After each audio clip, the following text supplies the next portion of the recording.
فمن يعمل مثقال ذرة خيرا يره ومن يعمل مثقال ذرة شرا يره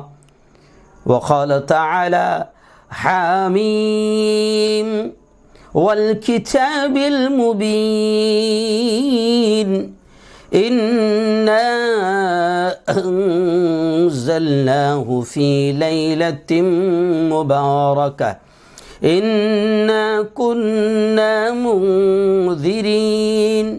فيها يفرق كل أمر حكيم أمرا من عندنا إنا كنا مرسلين صدق اللہ العظیم۔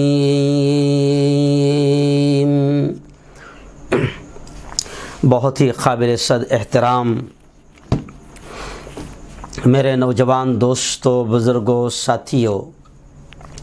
اور اپنے اپنے گھروں میں بیٹھ کر میری بات کو سن رہی میری پردہ نشین ماؤں اور بہنوں،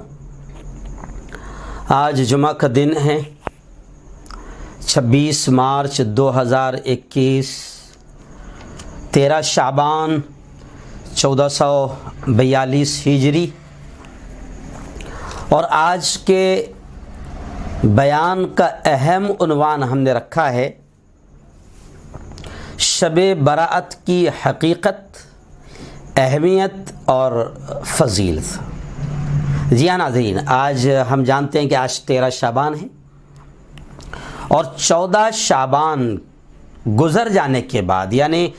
بعد نماز عصر غروب کے وقت میں اسلامی اعتبار سے، غروب کے اعتبار سے نیکسٹ ڈے شروع ہو جاتا ہے، دوسرا دن شروع ہو جاتا ہے، تو 14 شعبان کی جو رات ہوتی ہے جسے 15 شعبان کی رات کہا جاتا ہے، عام طور سے اس رات کو ہم لوگ انڈونیشیا والے یا یوں سمجھے کہ بنگلہ دیش والے، پاکستان والے، بھارت والے، ہم لوگ اس رات کو شب براءت کے نام سے جانتے ہیں، یاد کرتے ہیں، سنتے ہیں، مناتے ہیں۔ لیکن آج ہم نے خاص طور سے عنوان ہی یہ رکھا ہے کہ شب براءت کی حقیقت کیا ہے، شب براءت کے تعلق سے قرآن کیا کہتا ہے، یا شب براءت کے تعلق سے احادیث کون کون سی ملتی ہے، اس کی اہمیت کیا ہے اور اس کی فضیلت کیا ہے۔ ہم نے اس عنوان کو اس وقت بہت ہی اہم جانا۔ جی ناظرین، وہ ایک شعر ہم بچپن میں پڑھا کرتے تھے اور آج بھی وہ دماغوں میں یاد ہے کہ حقیقت روایات میں کھو گئی، حقیقت روایات میں کھو گئی، یہ امت خرافات میں کھو گئی۔ جی ہاں، محرم کے تعلق سے ہم نے کئی خرافات اور کئی غلط رسومات اور بدعات ہم نے پیدا کر لیا ہے، بنا لیا ہے، ایجاد کر لیا ہے اور کر رہے ہیں۔ رجب میں ہم کئی خرافات کر رہے ہیں۔ تو اصل مسئلہ یہ ہے کہ اس امت نے حقیقت کو چھوڑ دیا، اصل کو چھوڑ دیا۔ جو پیارے آقا صلی اللہ علیہ وسلم نے بتایا، جو قرآن نے بتایا، اللہ نے بتایا، اس کو تو چھوڑ دیا۔ اللہ اور اس کے رسول کی سنت ہم کو یاد نہیں، مگر ہم نے کچھ ایسی چیزیں ایجاد کر لی ہے کہ جس کی بنیاد پر کل قیامت کے دن اللہ کے دربار میں بھی ہماری پکڑ ہوگی، اور پیارے آقا محمد مصطفیٰ صلی اللہ علیہ وسلم بھی باقاعدہ وہ حدیث بھی آپ نے سنا ہوگا کہ حوض کوثر پر وہ لوگ جو قریب جائیں گے تو فرشتے ان کو وہاں سے دھکا دے کر بھگا دیں گے اور دور کریں گے۔ پیارے آقا صلی اللہ علیہ وسلم کہے گے کہ انہیں دور کیوں بھگایا جا رہا ہے، یہ تو میرے امتی نظر آ رہے ہیں۔ تو پیارے آقا صلی اللہ علیہ وسلم سے کہا جائے گا، حضور یقیناً یہ آپ کے امتی ہے، لیکن انہوں نے آپ کے جانے کے بعد آپ کے نام پر ایسی ایسی چیزیں ایجاد کر لی تھی، ایسے ایسے اعمال اور ایسے ایسے کام آپ کے نام پر ایجاد کر لیا تھا اور آپ کے نام پر سنت سمجھ کر کرنے لگ گئے تھے کہ جن کا حکم آپ نے نہیں دیا، اللہ نے نہیں دیا، تو پھر اللہ کے نبی صلی اللہ علیہ وسلم خود فرمائیں گے سحقاً سحقاً، انہیں دور کرو، انہیں دور کرو، انہیں دور کرو۔ تو میرے بھائی، شب برات کے تعلق سے بھی بہت ساری چیزیں ہیں جو ہم خرافات کر رہے ہیں، غلط رسومات کر رہے ہیں، جس کا پیارے آقا صلی اللہ علیہ وسلم اور قرآن مقدس یا اللہ کے حکم سے کوئی تعلق نہیں ہے۔ اس لیے آج ہم نے یہ اہم عنوان چنا ہے، کیونکہ اب ایک دن کے بعد شب برات آئے گی۔ تو آئیے سب سے پہلے میں آپ کو بتا دوں کہ کسی بھی حدیث سے اس کا یہ نام، یعنی جو ہم لوگ کہتے ہیں شب برات، کسی بھی حدیث سے یہ ثابت نہیں ہے شب برات۔ اس لیے عرب اس کو جو عام طور سے آپ دیکھیں گے، میں خلاصے بیان کر رہا ہوں کیونکہ اس میں اتنی روایات ہے، اتنی احادیث ہے، اور ہم لوگ اتنی اسٹڈی کرتے ہیں یا اتنی محنت کرنے کی کوشش کرتے ہیں تاکہ آپ تک ہم اصل خلاصہ بیان کر سکیں۔ یہ ہماری اپنی ذمہ داری ہے۔ ہم کو بھی لگتا ہے کہ اگر ہم نے اس کو صحیح انداز میں بیان نہیں کیا تو کل قیامت کے دن اللہ اور اس کے رسول کے دربار میں ہماری بھی پکڑ ہو جائے گی۔ تو خیر، شب برات اس نام سے جو ہم لوگ عرف میں جو ہمارے یہاں عام ہے، ہندوستان، پاکستان، بنگلہ دیش میں، تو یہ کوئی حدیث کا نام نہیں ہے۔ عرب اس کو جو کہتے تھے لیلۃ من نصف شعبان، شعبان کے درمیان کی رات، بیچ کی رات۔ جی ہاں، یہ شعبان کے بیچ میں رات آتی ہے۔ پہلے میں آپ کو بتا دوں تھوڑا سا خلاصہ کہ یقیناً شعبان یہ بڑا مقدس مہینہ ہے، بڑا بابرکت مہینہ ہے، اس کی فضیلت سے انکار نہیں۔ پیارے آقا صلی اللہ علیہ وسلم شعبان کے مہینے میں بہت زیادہ روزے رکھا کرتے تھے۔ حضرت عائشہ ہماری ماں پیارے آقا صلی اللہ علیہ وسلم سے پوچھتی ہے کہ حضور، آپ رمضان میں جس طرح روزے رکھتے ہیں اسی طرح آپ سب سے زیادہ روزے شعبان میں رکھتے ہیں، اور رمضان کے علاوہ جس طرح آپ شعبان میں روزے رکھتے ہیں، جتنا آپ شعبان میں روزے رکھتے ہیں کوئی اور دوسرے مہینوں میں نہیں رکھتے ہیں۔ تو حضرت عائشہ کو جواب دیتے ہوئے ہمارے آقا صلی اللہ علیہ وسلم فرماتے کہ عائشہ، جیسا مہمان ہوتا ہے ویسا استقبال کیا جاتا ہے، ویلکم کیا جاتا ہے، اور شعبان کے بعد جو اگلا مہینہ آ رہا ہے رمضان کا، وہ روزوں والا مہینہ ہے۔ اللہ کو اس مہینے میں سب سے زیادہ محبوب اور پسندیدہ عمل وہ روزے ہے، روزے ہے، روزے ہے۔ عائشہ، میں اس رمضان کے روزوں والے مہینے کا استقبال شعبان میں روزوں کے ذریعے سے کرتا ہوں کہ ایک قیمتی بابرکت مہینہ رمضان کا آ رہا ہے۔ اور یقیناً شعبان کی اس اعتبار سے بھی اہمیت ہے کہ باقاعدہ حدیث میں یہ بھی آتا ہے کہ جب شعبان آتا تو پیارے آقا صلی اللہ علیہ وسلم، حضرت سلمان فارسی کہتے ہیں کہ جب شعبان آتا تو اللہ کے نبی صلی اللہ علیہ وسلم ہم تمام کو، صحابہ کو، دوستوں کو، یاروں کو، عاشقوں کو جمع کرتے اور باقاعدہ اللہ کے حبیب صلی اللہ علیہ وسلم رمضان کی اہمیت بیان کرتے۔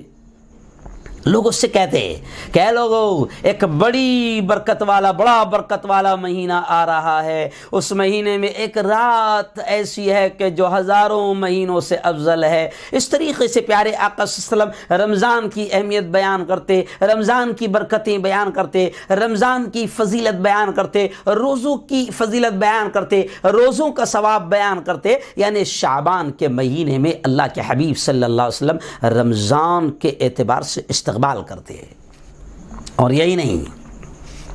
ایک بزرگ ہے حضرت ابو بکر بلخی رحمۃ اللہ علیہ، انہوں نے مسلمانوں کو ایک پیغام دیتے ہوئے کہا کہ مسلمانوں، رجب کا مہینہ بیج بونے کا مہینہ ہے، اور شعبان کا مہینہ یہ کھیتی کے لہلہانے اور سرسبز و شاداب ہونے کا مہینہ ہے، اور رمضان کا مہینہ اس کھیتی کی فصل کو کاٹنے کا مہینہ ہے۔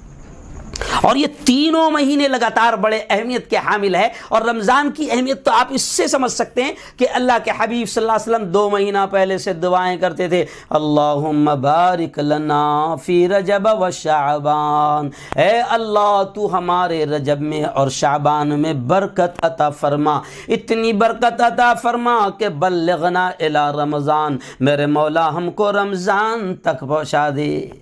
او یارو, اگر میں آپ سے کہوں, مرد بھی میری باتوں کو سن رہے ہیں, عورتیں بھی میری باتوں کو سن رہی ہے, اگر میں کہوں کہ آپ ابھی اپنے دل پر ہاتھ رکھ کر ذرا بتاؤ اللہ کو حاضر و ناظر جان کر کہ کیا ہم رمضان کی اتنی اہمیت جانتے ہیں؟ کیا ہم نے 2 مہینہ پہلے سے اللہ سے یہ دعائیں مانگنی شروع کر دی ہے کہ اے اللہ رمضان دے دے؟ ارے بخشا بخشایا نبی, بخشا بخشایا رسول 2 مہینہ پہلے سے اللہ سے دعا کرتا تھا, اے اللہ رجب میں برکت عطا فرما, شعبان میں برکت عطا فرما, اتنی برکت عطا فرما کہ بلغنا الی رمضان, اے اللہ ہم کو رمضان تک پہنچا دے. خیر آئیے تھوڑا شب برات پہ بات کرنی ہے ورنہ یہیں پر وقت ختم ہو جائے گا. خیر میں صرف اتنا کہوں گا کہ آج سے ٹھیک ہے, آج تک آپ نے رمضان کے لیے دعائیں نہیں مانگی ہے, لیکن اب آدھا شعبان بھی گزر گیا, 16-17 دن باقی ہے رمضان آنے کو. میں آج سے کہہ رہا ہوں میری بہنوں, میں آپ سے کہہ رہا ہوں میرے بھائیوں, میرے جوانوں جتنے سن رہے ہیں, میں آپ سے کہہ رہا ہوں کہ آج سے چلتے پھرتے اٹھتے بیٹھتے کھاتے پیتے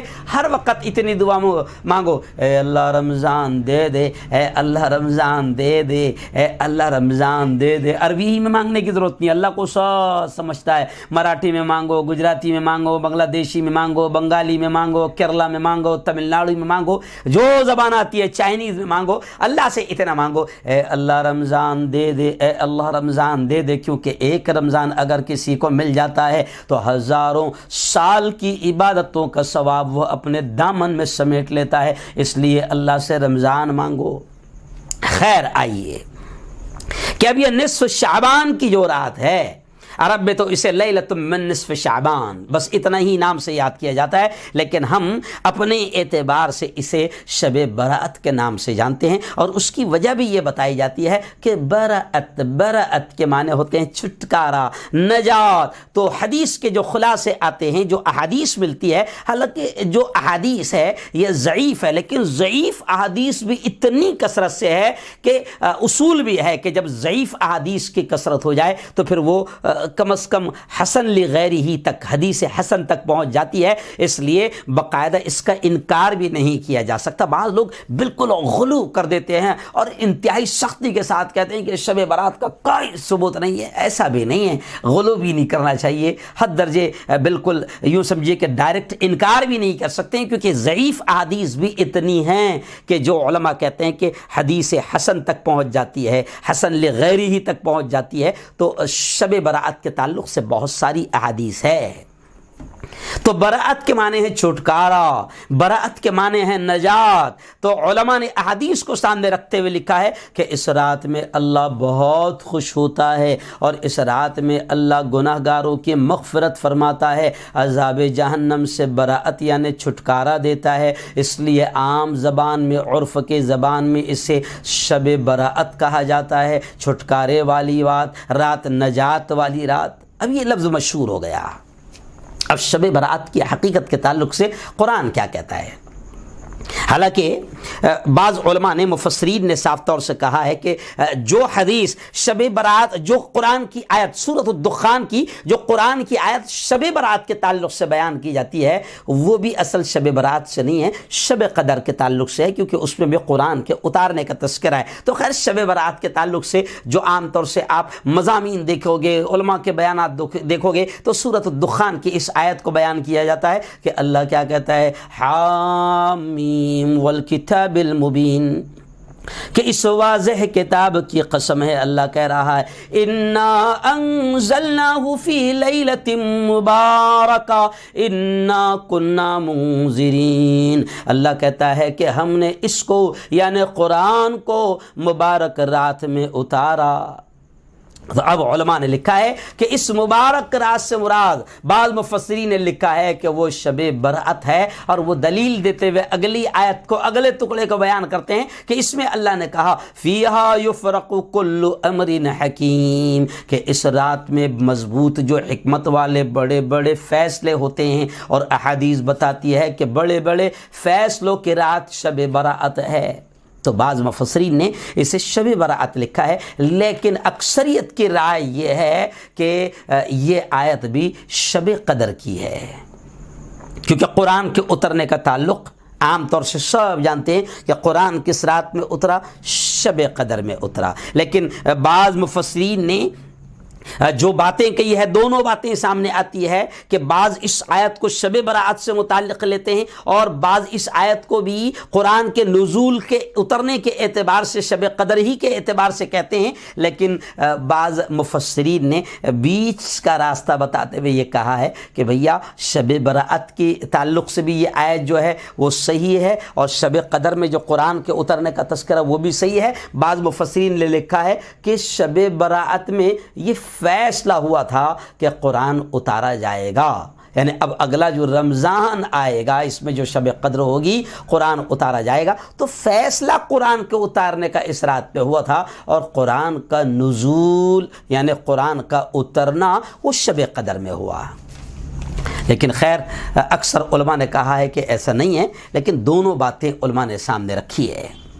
تو اگر یاد رکھیں کہ شب برأت اور شب قدر یہ دونوں راتیں ہیں، لیکن ایک خاص بات میں یہاں پر کہوں گا کہ شب برأت کے تعلق سے یہ کہا جاتا ہے کہ گناہوں سے بخشش کی رات ہے، مغفرت کی رات ہے۔ پیارے آقا صلی اللہ علیہ وسلم کی احادیث کو سامنے رکھتے ہوئے ملتا ہے کہ اس رات میں اللہ سے اپنے گناہوں کی معافی مانگی جائے۔ لیکن آج میں آپ کو ایک بات بتا دوں، جیسے میں نے شروع میں کہا کہ حقیقت روایات میں کھو گئی، یہ امت خرافات میں کھو گئی، تو شب برأت کو یا شب قدر کو یا ایسی کچھ راتیں ہیں جس کو امت مسلمہ نے تہوار کے طور پر بنا لیا ہے۔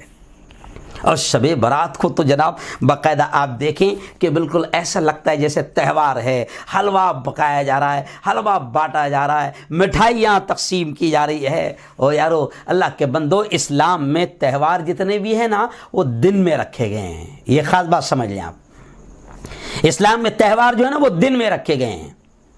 اور اسلام میں تہوار دو ہی ہے جو نبی نے بتایا ہے۔ ہاں آپ کے مولانا نے بتایا ہوگا تو وہ الگ چیز ہے، اگر آپ نبی کے ماننے والے ہیں، حضور کے ماننے والے ہیں، قرآن کے ماننے والے ہیں، شریعت کے ماننے والے ہیں، تو پھر نبی پاک صلی اللہ علیہ وسلم نے دو ہی تہوار بتایا ہے، اور وہ دونوں تہوار آپ کو بولنے کی ضرورت نہیں، سب جانتے ہیں کہ وہ دو تہوار ہے۔ عید الفطر جو رمضان کے روزوں کی اور رمضان کی خوشی میں نصیب ہوتا ہے، پورے روزے ہو گئے، اب اللہ کہتا ہے فطر کا تہوار، عید الفطر، فطر کا دن کہ آج روزہ نہیں، اب افطار کرو۔ پھر افطار کیسا کرتے ہیں مسلمان وہ تو بتانے کی ضرورت نہیں، ماشاءاللہ پھر شیر خورما اور یہ اور وہ، تو وہ ایک تہوار ہے،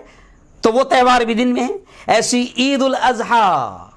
بقرعید، تو وہ تہوار تو کیسا مناتے ہیں ماشاءاللہ، جیسی صبح ہوتی ہے تو سب سے پہلے کلیجی اور گردوں کا ناشتہ، پھر اس کے بعد کے پروگرام تو الحمدللہ 1 سال تک کے باقاعدہ گوشت کی چٹنی کھائی جاتی ہے۔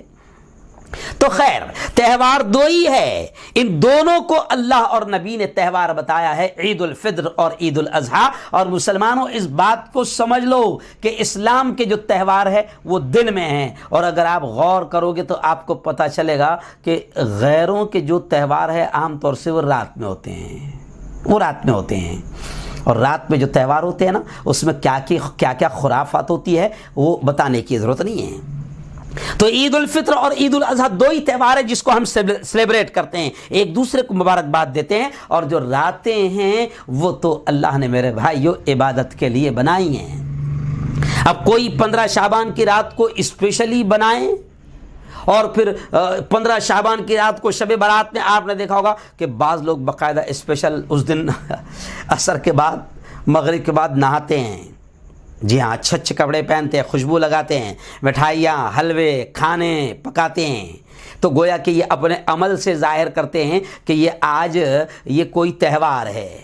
جی ہاں یہ کوئی تہوار ہے۔ میں آپ کو بتاؤں میرے علم کے مطابق جتنا میں نے پڑھا ہے اور جتنا میں نے آج تحقیق کی ہے اس سے پتہ چلتا ہے کہ کوئی ضعیف حدیث بھی ایسی نہیں ہے کہ اس رات میں کوئی ایسا عمل کیا جائے، اسپیشلی نہایا جائے، کپڑے پہنے جائے، حلوے اور مٹھائیاں بانٹی جائے، حلوے پکائے جائے، کھانے پکائے جائے، ایسا کہیں بھی نہیں ہے۔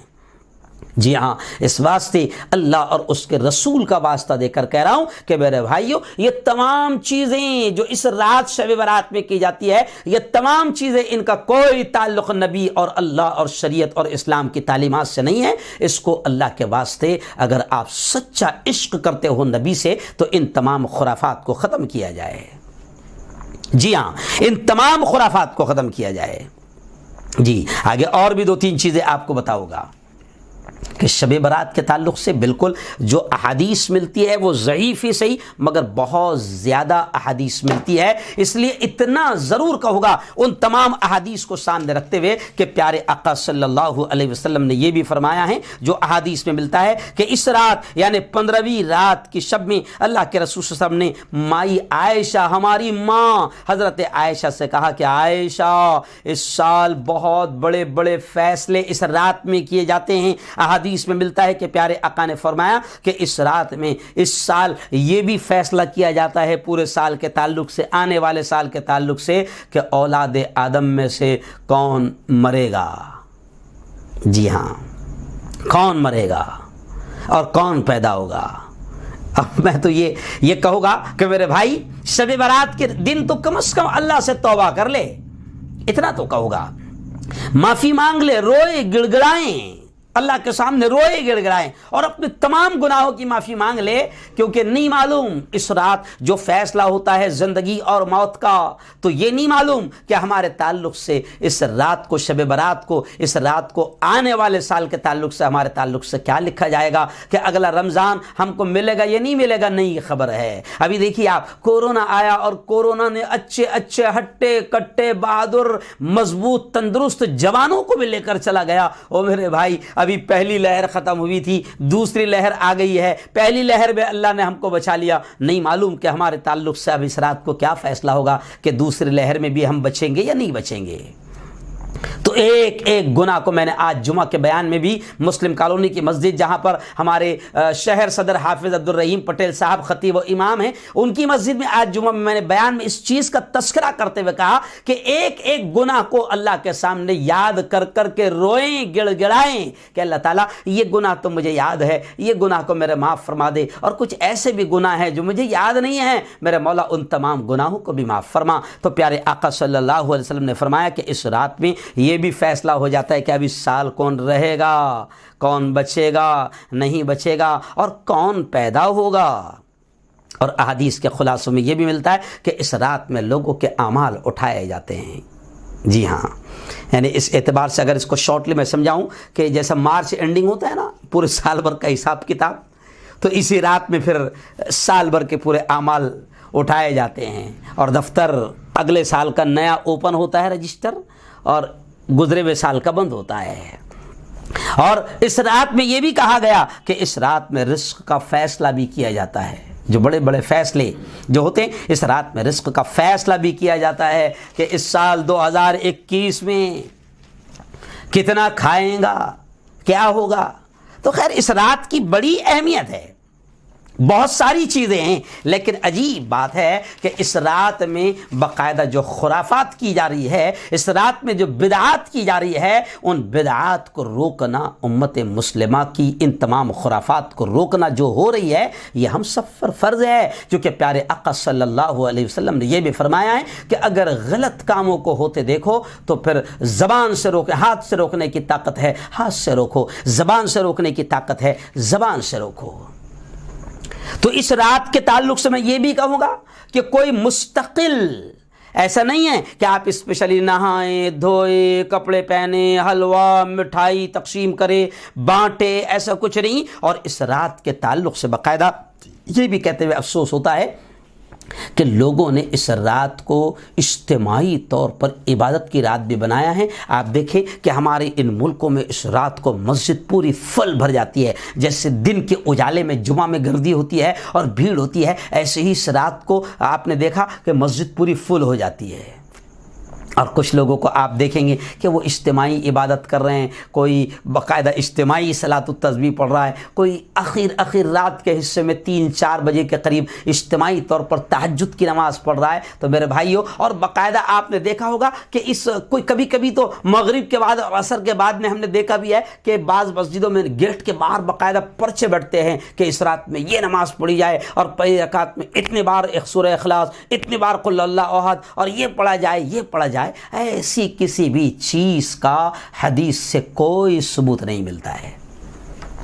جی ہاں، کوئی نفلی عبادت کرتا ہے خاموشی کے ساتھ، ویسے بھی نفلی عبادتوں کے تعلق سے ملتا ہے کہ پیارے آقا صلی اللہ علیہ وسلم مسجد میں صرف فرض نماز پڑھتے تھے اور سنت بھی باقاعدہ آپ صلی اللہ علیہ وسلم گھر سے ادا کر کے آتے تھے۔ تو آپ نے دیکھا ہوگا کہ بنگلہ دیش ہے، ہندوستان ہے، پاکستان، ہمارے ان ملکوں میں باقاعدہ شب معراج میں بھی زبردست انداز میں مسجد پوری بھر جاتی ہے، شب برات میں بھی مسجد بھر جاتی ہے۔ تو ایسی اسپیشلی خاص طور سے صاف اور کلیئر طور سے کہہ رہا ہوں کہ اسپیشلی عبادت کے تعلق سے اس رات میں کچھ بھی نہیں ملتا ہے، کچھ بھی نہیں ملتا ہے۔ ہاں، اس رات کے تعلق سے جو کہا گیا ہے کہ یہ رات بڑے بڑے فیصلوں کی رات ہے۔ جی ہاں، اب مولانا طارق جمیل صاحب کو بھی میں نے مفتی طارق مسعود کو بھی سنا، مفتی تقی عثمانی کو بھی سنا، بڑے بڑے علماء کرام کو سنا۔ تو میں نے کہا کہ میں تمام باتوں کا خلاصہ رکھ کر میں آپ کو بتا رہا ہوں کہ ان تمام ہمارے اکابرین اور بڑوں نے بھی یہ کہا ہے کہ 15 کی شعبان کی رات کو ہم نے عجیب و غریب عبادتیں گھڑ لی ہے۔ جی، آپ صلی اللہ علیہ وسلم نے فرمایا، میرے نبی نے اس رات کی فضیلت تو بتائی ہے، لیکن یاد رکھیں کہ اس رات میں کوئی مخصوص عمل نہیں بتایا ہے کہ آپ کو یہ کرنا ہے، کہ کوئی صلاۃ التسبیح کی جماعت پڑھ رہا ہے، کوئی تہجد کی جماعت کر رہا ہے، بالکل نہیں۔ اور بلکہ عجیب و غریب شب برات کے تعلق سے تو حافظ صاحب میں یہ کہوں، حافظ عمران صاحب، کہ شب برات کے تعلق سے تو باقاعدہ کچھ لوگوں نے آتش بازی، پٹاخے پھوڑ رہے ہیں۔ ممبئی وغیرہ میں آپ دیکھو، اللہ کا شکر ہے کہ ہمارے جلگاؤں شہر وغیرہ میں نہیں، لیکن ممبئی وغیرہ، بھیونڈی وغیرہ میں ہم نے دیکھا ہے کہ باقاعدہ شب برات میں پٹاخے پھوڑنے بھی کچھ تو بھی عمل میں شامل ہے، کہ آتش بازی کیا، کوئی دیگے چڑھا رہا ہے، یہ سب غلو ہے۔ خیر، اس رات کا انکار کرنے والے بھی غلو کر رہے ہیں۔ اس رات کا انکار نہیں ہے، ڈائریکٹ ہم انکار نہیں کر رہے ہیں اور نہیں کر سکتے، یہ بھی صحیح نہیں ہے، لیکن درمیان کا راستہ یہ ہے کہ اگر لوگ عبادت کر رہے ہیں، نفل عبادت کر رہے ہیں تو وہ کر لیں، اپنے گھروں میں عبادت کریں، مگر یہ جو تماشا ہو رہا ہے یہ بالکل بالکل بالکل غلط ہے۔ اس رات کی اہمیت اور فضیلت سے انکار نہیں۔ پیارے آقا صلی اللہ علیہ وسلم کی حدیث تو یہ بھی ملتی ہے کہ اللہ اس رات میں ساری دنیا کے لوگوں کی مغفرت کرتا ہے۔ اس بات کو ضرور سنیں، یہ اہم پیغام ہے اس رات کے تعلق سے، کہ پیارے آقا صلی اللہ علیہ وسلم نے فرمایا کہ اس رات میں اللہ رب العزت سارے لوگوں کی مغفرت کرتا ہے۔ بلکہ احادیث میں وہ جو اکثر ہم علماء کے بیانات میں سنتے ہیں کہ اللہ اس رات بہت خوش ہے، اور بنو کلب جو عرب کا ایک قبیلہ تھا، اس کی مثال پیارے آقا نے دیا کہ بنو کلب کی بکریوں کی، بھیڑوں کی، بکریوں کے بالوں کے برابر اللہ تعالی جہنم سے لوگوں کو آزاد کرتا ہے۔ تو یقیناً اللہ خوش ہے، مغفرت کرتا ہے۔ لیکن اب یہاں پر ظاہر بات ہے کہ میں نے پہلے ہی کہہ دیا کہ کوئی عمل نہیں ہے، لیکن کچھ چیزیں جو امت کے لیے سبق کے طور پر ہو سکتی ہے اور اس میں پیغام ہو سکتا ہے، تو اس میں یہ حدیث بھی سامنے آتی ہے کہ اللہ تعالیٰ بہت خوش ہے، سب کی مغفرت کرتا ہے۔ لیکن کچھ لوگ ایسے ہیں کہ ایسی رات میں بھی اللہ ان کی بخشش اور مغفرت نہیں کرتا، جیسے شب قدر میں اللہ تعالیٰ معاف کرتا ہے، مغفرت کرتا ہے، لیکن کچھ لوگ ایسے ہیں، کچھ گناہ ایسے ہیں کہ اگر وہ آدمی کرتا ہے تو ان کی مغفرت نہیں ہوتی۔ ایسے ہی اس رات کے تعلق سے یہ بھی حدیث ملتی ہے کہ اللہ مغفرت تو کرتا ہے، لیکن 5 گناہگار ایسے ہیں یا 5 گناہ کرنے والے ایسے ہیں کہ جن کی اس رات بھی اللہ مغفرت نہیں کرتا۔ اس میں پہلی چیز کہ پیارے آقا صلی اللہ علیہ وسلم نے فرمایا، اللہ اس رات مشرک کی مغفرت نہیں کرتا، شرک کرنے والے کی مغفرت نہیں کرتا۔ جی ہاں، سب سے بدترین گناہ، سب سے بڑا گناہ قرآن پاک نے بھی کہا کہ ان الشرک لظلم عظیم، کہ شرک سب سے بڑا گناہ ہے، شرک سب سے بدتر گناہ ہے، یا کرائم میں سب سے بڑا کرائم۔ کیوں؟ اگر کوئی ہے تو وہ شرک ہے کہ اللہ کی ذات میں کسی کو شریک کرنا، اللہ کے صفات میں کسی کو شریک کرنا۔ جیسے شفا دینا اللہ کی صفت ہے، جی ہاں، شفا دینا اللہ کی صفت ہے، رزق دینا اللہ کی صفت ہے، زندگی دینا اللہ کے ہاتھ میں ہے، موت دینا اللہ کے ہاتھ میں ہے، نفع اللہ کے ہاتھ میں ہے، نقصان اللہ کے ہاتھ میں ہے۔ اب یہ تمام چیزیں کسی اور کے ساتھ بھی جوڑتا ہے کہ اگر رزق میں تنگی آ رہی ہے تو فلاں باپو کے پاس چلا جائے، فلاں بابا کے پاس پہنچ جائے، تو پھر وہ کوئی ایسا تعویذ دیتے ہیں جس سے رزق کی بندشیں ختم ہو جاتی ہے اور رزق کے دروازے کھل جاتے ہیں، اسے ہی کہتے ہیں شرک۔ جی ہاں، تو جو اللہ کے کام ہیں، اللہ کی صفت ہے، اس میں بھی کسی کو شریک کرنا کہ یہاں سے بھی ہو جاتا ہے مسئلہ حل، تو یہی تو ہے شرک۔ اور پیارے آقا صلی اللہ علیہ وسلم نے فرمایا کہ ایسی خوشیوں والی رات میں بھی جب اللہ مغفرت کرنا چاہتا ہے، بخشنا چاہتا ہے، ایسے رات میں بھی اللہ مشرک کو معاف نہیں کرے گا، شرک کرنے والے کو معاف نہیں کرے گا۔ کیوں؟ آج ہم دیکھیں کہ کہاں کہاں جا رہے ہیں، چوڑیاں باندھ رہے ہیں، ناڑے باندھ رہے ہیں، ناریل باندھ رہے ہیں، نیمبو باندھ رہے ہیں، اور دماغوں میں شیطان نے،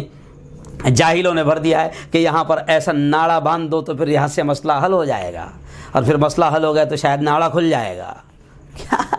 جی کیا بتائیں، ہنسی بھی آتی ہے، امت کی جہالت پر افسوس بھی ہوتا ہے۔ جی ہاں، تو خیر وقت کم ہے اس لیے میں تھوڑا سا آگے بڑھ جاؤں، ورنہ ایک ایک ٹاپک ایسا ہے کہ اس پر گھنٹوں بات ہو سکتی ہے۔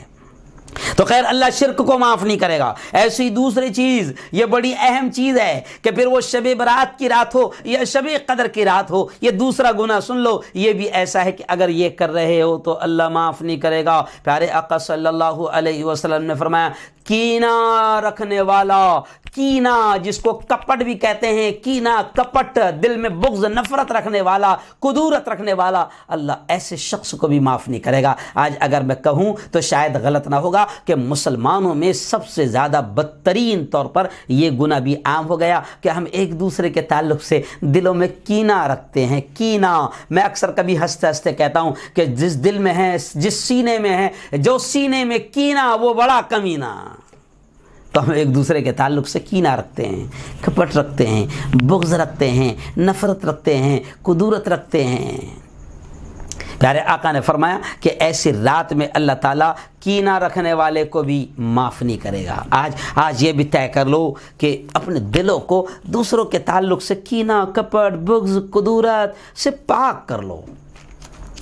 سویا کرو تو دل کو بالکل پاک و صاف کر کے سویا کرو کہ بھائی کے تعلق سے میرے دل میں کوئی کینہ نہیں، پڑوسی کے تعلق سے میرے دل میں کوئی کینہ نہیں، ساتھ اٹھنے بیٹھنے والوں کے تعلق سے میرے دل میں کوئی کدورت، بغض، نفرت، کینہ، کپٹ نہیں۔ دل کو صاف کر لو۔ آج ہمارے دل داغی ہو گئے، داغی، دل میں یہ تمام چیزیں بھری ہوئی ہے۔ آئیے تیسری چیز پیارے آقا نے فرمایا کہ ایزار کو، پاجامہ ہو، لنگی وغیرہ ہو، اس کو ٹخنوں سے نیچے رکھنے والا، اس کو بھی اللہ معاف نہیں کرتا۔ لیکن مولانا طارق جمیل نے بڑی پیاری بات کہی کہ حدیث میں یہ لفظ لکھا ہوا ہے کہ ٹخنوں سے نیچے رکھنے والے کو اللہ معاف نہیں کرے گا، لیکن تکبر کا بھی لفظ استعمال کیا گیا حدیث میں کہ جو تکبر کے طور پر پاجامے کو، ایزار کو، لنگی کو ٹخنوں کے نیچے رکھتا ہے، تو مولانا نے بڑی پیارے انداز میں کہا کہ میرا اللہ تو رحیم ہے، بڑا مہربان ہے، وہ ایسا بھی نہیں ہے کہ صرف ٹخنوں سے نیچے پاجامہ رکھ دینے پر یا ایزار رکھ دینے پر اتنی بڑی سزا دے کے معاف بھی نہ کریں۔ لیکن ہاں بعض لوگ تکبر کے طور پر رکھتے ہیں، جیسے عام طور سے بادشاہوں کا مسئلہ تھا یا بڑے بڑے لوگ، تو ایسا بالکل تکبر کے طور پر پہلے زمانے میں کیا ہوتا تھا کہ بادشاہ کا جو جبہ ہے، جو ڈریس ہے، وہ قیمتی ہیرے جواہرات سے مڑا ہوتا تھا اور ایسی چادر نیچے لٹکی ہوتی تھی، یہاں تک کہ وہ شان ایسے سمجھی جاتی تھی کہ حضرت کی چادر اور حضرت کا جبہ اور کرتا اتنا لمبا ہوتا تھا کہ پیچھے 5-6 خادم اس کو اٹھا کر چلتے تھے۔ تو خیر، تو اللہ کے حبیب نے فرمایا کہ جو شخص ایزار کو ٹخنوں سے، تو خیر لیکن کیا فرق پڑتا ہے؟ ہم لوگ عام طور پہ آپ دیکھو کہ ٹخنوں سے نیچے پینٹ پہن رہے ہیں، ٹخنوں سے نیچے پائجامہ پہن رہے ہیں، تو میرے بھائی جب حدیث میں تذکرہ ہے تو دیکھ لو نا، ٹخنوں سے اوپر اپنی پین مت رکھ، نیچے ٹخنوں سے نیچے اپنی پین مت رکھا کرو، ٹخنوں سے نیچے اپنا پائجامہ مت رکھا کرو، لنگی مت رکھا کرو، جب نبی نے حدیث میں کہہ دیا کہ یہ اللہ کو ناپسند ہے۔ اور ویسے بھی میڈیکل لائنز کے اعتبار سے ٹخنوں سے نیچے کپڑے رکھنے میں بہت بڑے بڑے نقصانات ہیں، وہ تذکرہ کرنے کا بھی موقع نہیں ہے۔ جی ہاں، آئیے چوتھی چیز کہ کون سا گناہ کرنے والوں کو اور اللہ ایسی راتوں میں بھی معاف نہیں کرتا، چاہے وہ شب قدر ہو یا شب برات ہو۔ تو پیارے آقا نے فرمایا عاق لوالدیہ، والدین کی نافرمانی کرنے والا، ماں باپ کی نافرمانی کرنے والا۔ جی ہاں، ٹھیک ہے، کبھی چھوٹے موٹے چیزیں تو ماں باپ سے کبھی بچے کے درمیان ہو جاتی ہے، لیکن وہ گناہ جس سے ماں باپ کا دل چھلنی چھلنی ہو جائے، ایسی کچھ باتیں کرنا اور اس طریقے سے ماں باپ کو جھڑکنا اور ان سے دھتکار کے بات کرنا یا ان سے زور سے آواز میں بات کرنا یا کوئی ایسا کام کرنا جس سے ماں باپ کا دل دکھ جائے اور چھلنی چھلنی ہو جائے۔ او میرے جوانوں، او میرے بچوں، او میری بیٹیوں، اگر اس پیغام کو سن رہی ہو تو سن لو، کوئی ایسی چیز جس سے ماں باپ کا دل ٹوٹ جائے، چھلنی چھلنی ہو جائے، ماں باپ ناراض ہو جائے، یاد رکھو اللہ ایسی مبارک راتوں میں بھی اس شخص کی، اس مرد کی یا اس عورت کی مغفرت کرنے کو تیار نہیں جو والدین کے دل توڑنے والے ہیں اور والدین کی نافرمانی کرنے والے ہیں۔ جی ہاں، اور پانچویں چیز کیا کہ پیارے آقا نے فرمایا مسلسل شراب پینے والا، شراب کا عادی، ایک وہ شخص ہے جس نے پی لیا غلطی سے یا پی لیا تھا اور پھر احساس ہو گیا اور پھر اللہ سے توبہ کر لیا، بہت بڑی بات ہے، بہت بڑی بات، لیکن مسلسل شراب پی رہا ہے، بغاوت کر رہا ہے، معلوم ہے کہ حرام ہے، معلوم ہے کہ گناہ کبیرہ ہے، اس کے باوجود بھی نہیں چھوڑ رہا ہے، مسلسل شراب پی رہا ہے، تو ایسے شخص کی، مسلسل شراب پینے والے کی، شراب کے عادی کی بھی اللہ ایسی راتوں میں مغفرت کرنے کو تیار نہیں۔ لیکن آپ کو یاد ہوگا کہ جب جمعیت علماء کی جانب سے میں نے مہم چلایا، نشہ مخالف مہم، تو اس میں ہم نے تذکرہ کر دیا تھا، کیا تذکرہ کیا تھا کہ صرف شراب حرام نہیں ہے جو بوتل میں ہے، بلکہ میں نے اس وقت بھی کہا تھا کہ نشہ حرام ہے، نشہ۔ اب نشہ صرف بوتل میں یا شراب میں نہیں ہوتا، نشہ بوتل میں بھی ہوتا ہے، نشہ پاکٹ میں بھی ہوتا ہے، نشہ گٹکے میں بھی ہوتا ہے، نشہ سگریٹ میں بھی ہوتا ہے، نشہ وہ جو پان میں تمباکو ڈال کے کھاتا ہے 300 120 کل ملا کے 420، نشہ اس میں بھی ہوتا ہے۔ تو میں نے پوری تفصیل اس وقت بتایا تھا۔ تو نشہ کرنے والا، چاہے وہ کسی بھی قسم کا نشہ ہو، جو نشہ کو چھوڑنے کو تیار نہیں، اللہ تعالیٰ ایسی راتوں میں نشہ کرنے والے کی بھی مغفرت کرنے کو، اللہ معاف کرنے کو تیار نہیں ہے۔ تو اس رات توبہ کر لو، اگر یہ گناہ ہو رہے ہوں گے تو اس رات توبہ کر لو۔ اب آئیے تھوڑا سا ختم کرتے کرتے ایک اور اہم مسئلے پر میں بات کر لوں کہ جیسے شب برات کے موقع پر کچھ ایسی چیزیں جو بدعات ہے، خرافات ہے، غلط چیزیں ہیں اور اس کو ہم نے دین میں شامل کر لیا ہے، تو ایسی ہی کچھ چیزیں ہیں جو اور ہم شب برات میں کرتے جا رہے ہیں۔ جی ہاں، قبرستان میں جانے کی حقیقت بھی تھوڑا سا اس پر بھی میں آپ کو بتا دوں کہ اس رات کو قبرستان جانے کے تعلق سے ایک حدیث بیان کی جاتی ہے کہ آپ صلی اللہ علیہ وسلم رات کو اٹھے اور امی عائشہ بھی آپ کے پیچھے گئی، پھر دیکھا کہ آپ صلی اللہ علیہ وسلم جنت البقیع میں گئے، مغفرت کی دعا مانگ کر تشریف لے آئے۔ تو میں آپ کو بتا دوں میرے بھائیوں کہ یہ حدیث بھی ضعیف حدیث ہے۔ جی ہاں، اور اگر مان بھی لیا جائے کہ ایسا حضور نے کیا تو کسی صحابی نے پھر ایسا کیوں نہیں کیا؟ کیونکہ صحابہ تو وہ تھے جو پیارے آقا صلی اللہ علیہ وسلم کی ایک ایک ادا، ایک ایک سنت کو اپنی یوں سمجھیے کہ زندگی کا حصہ بنا لیتے تھے۔ تو اگر حضور نے ایسا کیا اور اس کی اہمیت بتائی یا اس رات قبرستان میں جانا ہی ہے، تو پھر کسی صحابی نے ایسا کیوں نہیں کیا؟ حضرت ابو بکر نے ایسا کیوں نہیں کیا؟ حضرت عمر نے ایسا کیوں نہیں کیا؟ کسی بھی صحابی سے ایسی کوئی روایت نہیں ملتی یا کوئی ایسا عمل نہیں ملتا کہ کسی صحابی نے ایسا کیا ہو۔ تو پھر یہ کیسی سنت ہے کہ کسی کی صحابی کے تو سمجھ میں نہیں آئی مگر ہمارے سمجھ میں آ گئی؟ ایکچوئل میں ہم لوگ بہت پاورفل علم والے ہیں نا، صحابہ کو جو چیز سمجھ میں نہیں آئی وہ ہم کو سمجھ میں آ جاتی ہے۔ نعوذ باللہ، اگر ایسا سوچے بھی تو نہیں معلوم ہمارا انجام کیا ہوگا۔ تو میرے بھائی صحابہ وہ ہے جو خیر کی سنت کے کام میں پہلے آگے بڑھا کرتے تھے۔ جی ہاں،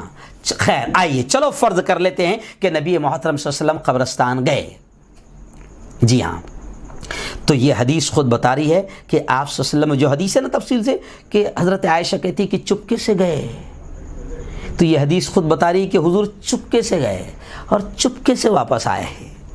اور یہ بھی سنو، پوری زندگی میں ایک بار گئے ہیں۔ اس رات کا جو حدیث میں جو ملتا ہے، اگر مان بھی لیا جائے تو ہم نے تو اس کو ہر سال سنت سمجھ لیا، اور ہر سال شب برات میں بالکل پابندی سے قبرستان جا رہے ہیں۔ ویسے تو سال بھر نہ ماں یاد آتی، نہ باپ یاد آتے، نہ نانا یاد آتی، نہ نانی یاد آتی، نہ دادا یاد آتے، نہ دادی یاد آتی، لیکن شب برات کے موقع پر قبرستان جانا ہے تو ہم نے اس کو ہر سال کی سنت بنا لیا۔ تو ہر سال ضروری سمجھ کر جانا اور سنت سمجھ کر جانا یہ بھی غلط ہے۔ جی ہاں، اور دوسرے یہ کہ یہ حدیث میں کہ حضور چپکے سے گئے، ہے نا، چپکے سے آ گئے۔ ہم تو باقاعدہ گروپ کی شکل میں بنا کر جا رہے ہیں، جتھے کے جتھے جا رہے ہیں، شور مچاتے ہوئے جا رہے ہیں، جبکہ حدیث میں ہے کہ نبی صلی اللہ علیہ وسلم بہت خاموشی کے ساتھ گئے اور آ گئے۔ ہم تو ہنگامہ کر رہے ہیں قبرستان میں۔ ابھی دیکھو آپ، باقاعدہ شب برات آنے سے پہلے جو قبرستان کا ٹرسٹی ہے، متولی ہے، ذمہ داران ہیں، وہ قبرستان کو سجا رہے ہیں، قبرستان میں لائٹنگ لگ رہی ہے۔ ارے بھائی، وہ قبرستان ہے، وہ وحشت کی جگہ ہے، وہاں پر ایسے بھی وہاں جانے کا حکم ہے، مگر ایسا تو کبھی نہیں جاتا شب برات میں جا رہا۔ بھائی میں تو روزانہ قبرستان جاتا ہوں، الحمدللہ میں تو کوشش کرتا ہوں روزانہ جاتا ہوں، ہفتے میں میرے 4 یا 5 دن تو 7 دن میں سے طے ہے میں جاتا ہوں، باقاعدہ پورے قبرستان والوں کے لیے مغفرت کی دعا کرتا ہوں، میرے تینوں بچوں کے لیے دعا کرتا ہوں، میرے ماں باپ کے لیے دعا کرتا ہوں، میرے مرحوم بھائی مولانا بشیر الدین ندوی ان کے لیے دعا کرتا ہوں، میرے خاندان کے اور بھی لوگوں کے لیے، میری بھابھی وغیرہ بھی جو حادثہ میں انتقال ہوئی ہے، بھائی اور بھابھی، ان کے لیے دعا کرتا ہوں، نانا نانی کے لیے دعا کرتا ہوں۔ بالکل جاؤ قبرستان، اور پیارے آقا نے فرمایا کہ قبرستان جایا کرو، اس لیے تاکہ ہم کو ہماری موت یاد آئے کہ ہم کو بھی یہاں آنا ہے، تاکہ ہم بار بار قبرستان جائیں گے تو ہم کو تھوڑی سی تیاری کی فکر ہوگی۔ لیکن عجیب بات ہے کہ سال بھر تو نہیں جا رہا، مگر ابا کو بھی یاد آتا ہوں گا، اماں کو بھی یاد آتا ہوں گا کہ آج تو آئیں گا، آج تو شب برات ہے، آج تو میرا لاڈلا آئیں گا۔ جی ہاں، ابا بھی بولتے ہوں گے، اماں بھی بولتی ہیں آج تو میرا لال آئیں گا۔ سال بھر میں اس کو یاد نہیں آتی، سال بھر میں اس کو یاد، لیکن آج تو شب برات ہے، آج تو آئیں گا۔ تو خیر میرے بھائی، قبرستان میں لائٹنگ لگائی جا رہی ہے نا۔ ارے بھائی آپ چپکے سے جائیں، اگر جانا بھی ہے تو رات کو ذرا 2-3 بجے رات کو اکیلے جا کے بتاؤ ذرا، اگر ہمت ہے تو۔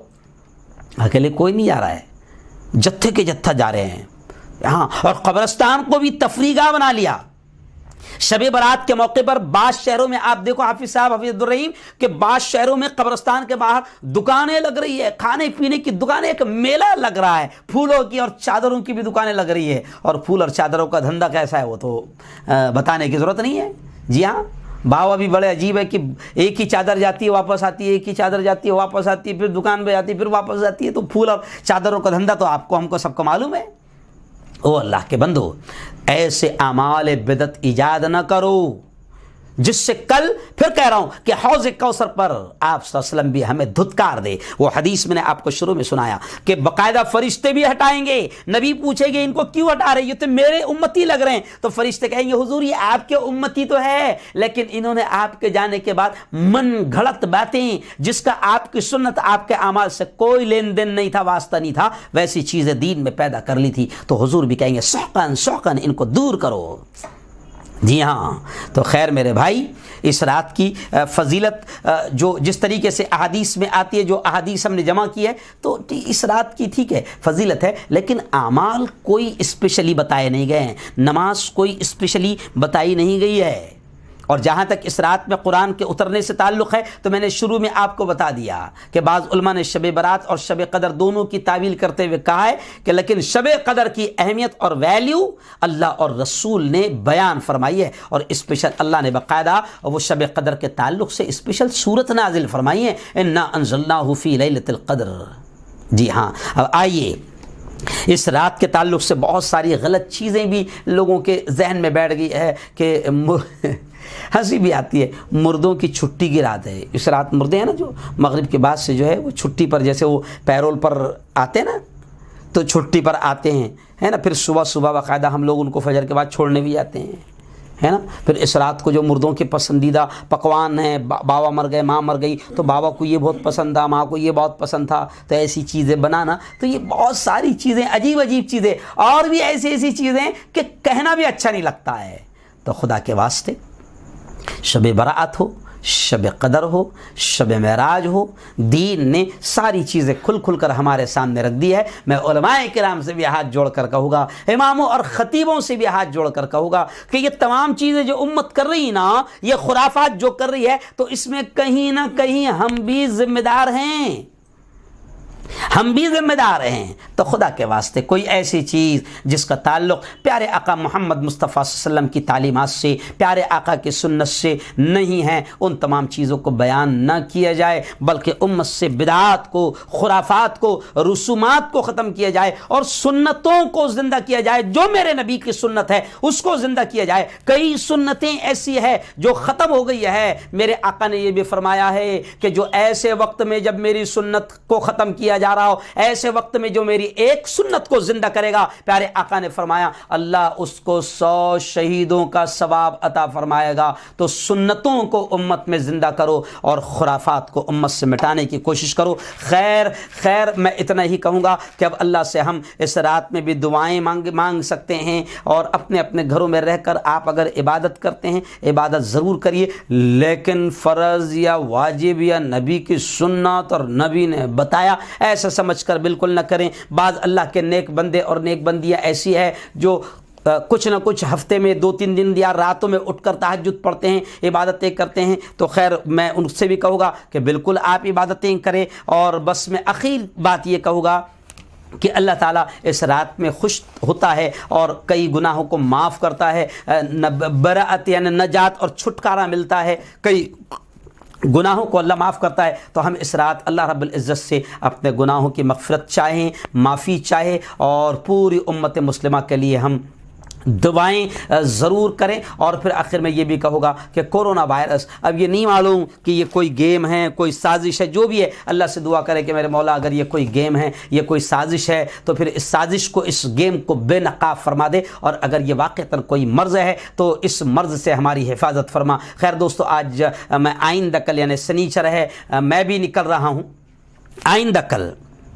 سنیچر ہے، اور سنیچر کو میں آئندہ کل یہاں سے جلگاؤں سے ممبئی جاؤں گا، اور ممبئی سے اتوار کی صبح 8 بجے فلائٹ پکڑوں گا پلین سے، وہاں میں بنگال جا رہا ہوں۔ لیکن بنگال الیکشن ہے اس لیے نہیں جا رہا ہوں، الیکشن تو اب وہاں پر پہلا دن کل ووٹنگ کا ہے، الیکشن تو ختم ہو جائے گا۔ بنگال میں ایک دینی پروگرام کے لیے جا رہا ہوں، حالانکہ اس وقت جانا بڑا مشکل ہے کیونکہ حالات خراب ہے، جانا بہت مشکل ہے، لیکن وہاں کے لوگ بڑی ضد کر رہے ہیں کہ صاحب ہمارے علاقے میں آپ کے بہت چاہنے والے ہیں، اور آپ یہاں پر آئے گے تو یہاں پر دین کا ایک ماحول بنے گا، ایک مدرسے کی اور دینی ادارے کی بھی، دینی ادارہ بھی مضبوط ہوگا، اور دینی علم کا آپ شوق دلائیں گے یہاں پر آ کر تو اچھا ہوگا۔ اور آپ کے لیے ہم نے اتنا خرچ کیا ہے اور ہمارے لوگ دعائیں کر رہے ہیں، تو ان کی محبتوں کے آگے میں مجبور ہو گیا ہوں۔ بس آپ دعا کریں کہ آئندہ کل میری کورونا کی رپورٹ آنے والی ہے، کیونکہ ابھی ایئرپورٹ پہ کورونا کی نگیٹو رپورٹ لے کر جانا پڑ رہا ہے، تو آپ دعا کریں کہ وہ نگیٹو آ جائے، کیونکہ نگیٹو آئی تو میں جا پاؤں گا، اور اگر نگیٹو نہیں رہی، اگر پازیٹیو آ گئی تو میں سفر بھی نہیں کر سکتا ہوں۔ اس لیے آپ دعا کریں کہ اللہ تعالیٰ میری بھی حفاظت فرمائے، میں دعا کروں گا اللہ آپ کی حفاظت فرمائے۔ دعا کیجئے میرے لیے کہ اللہ سارے سفر کو آسان فرمائے، بنگال سے کو جانا اور بنگال سے واپس آ جانا، سارے سفر کو اللہ تعالیٰ خیر کے ساتھ، عافیت کے ساتھ آسان فرمائے۔ آپ میرے لیے بھی دعا کریں۔ آئیے دعا کر لیتے ہیں۔ اعوذ باللہ من الشیطان الرجیم، بسم اللہ الرحمن الرحیم، اللہم صل علی سیدنا و شفیعنا و حبیبنا و مولانا محمد و بارک وسلم۔ میرے مولا ہم تمام کے تمام گناہوں کو معاف فرما۔ خدا بندہ رات کے اندھیرے میں، دن کے اجالے میں، میرے مولا جانے میں انجانے میں جو کچھ بھی چھوٹے بڑے گناہ ہوئے ہیں، محض اپنے فضل سے، اپنے کرم سے معاف فرما۔ رب دو جہاں تیری محبت، تیرا پیار، تیرا عشق، تیری دوستی ہم سب کو نصیب فرما۔ خدا بندہ تیری محبت، تیرا عشق، تیری دوستی ہم سب کو نصیب فرما۔ تیرے نبی کا سچا عشق، تیرے نبی کی سچی محبت بھی ہم سب کو نصیب فرما۔ رب دو جہاں پیارے آقا تیرے حبیب نے دعائیں کی تھی، رمضان رمضان کے تعلق سے اور رجب سے تیرے نبی دعائیں کرتے تھے، میرے مولا ہم بھی تجھ سے مانگ رہے ہیں، ہم بڑے غافل ہیں، ابھی تک ہم نے رمضان کے ملنے کے تعلق سے اور حاصل ہونے کے تعلق سے کوئی دعا نہیں مانگی، میرے مولا ہم بڑے غافل ہیں، میرے مولا آج ہم دعائیں کرتے ہیں کہ ہم کو رمضان نصیب فرما، رمضان کی تمام خیر و برکتیں نصیب فرما، رمضان کی تمام طاقتیں نصیب فرما، اخیر عشرہ نصیب فرما، اور رمضان کی سب سے قیمتی رات شب قدر بھی ہم سب کو نصیب فرما۔ میرے مولا ہمارے جو رشتہ دار دنیا سے جا چکے ہیں ان کی مغفرت فرما، ان کی قبروں کو نور سے منور فرما، ان کو جنت الفردوس میں اونچا اعلیٰ مقام نصیب فرما، اور میرے مولا ہم کو جب تک زندہ رکھ، اسلام پر زندہ رکھ، اور موت دے میرے مولا تو ہم سب کو ایمان والی کلمے والی موت نصیب فرما۔ رب دو جہاں ہم سب کو حلال روزی نصیب فرما، حرام لقموں سے ہم سب کی اور پوری امت کی حفاظت فرما۔ خدا بندہ ہم سب کی جان و مال کی عزت و آبرو کی حفاظت فرما۔ رب دو جہاں یہ خطرناک وائرس ہے یا گیم ہے یا سازش ہے، اگر سازش ہے میرے مولا تو بے نقاب فرما، اور واقعتاً کوئی بیماری ہے، کوئی وائرس ہے، کوئی مرض ہے تو میرے مولا تو ہم سب کی اور پوری امت کی حفاظت فرما، جو مانگا وہ بھی عطا فرما، جو مانگنے سے رہ گئے اپنے حبیب کے صدقے وہ بھی نصیب فرما۔ ربنا تقبل منا انك انت السميع العليم وتب علينا انك انت التواب الرحيم، وصلى الله على النبي الكريم وعلى آله وصحبه اجمعين برحمتك يا ارحم الراحمين۔ بند کرو۔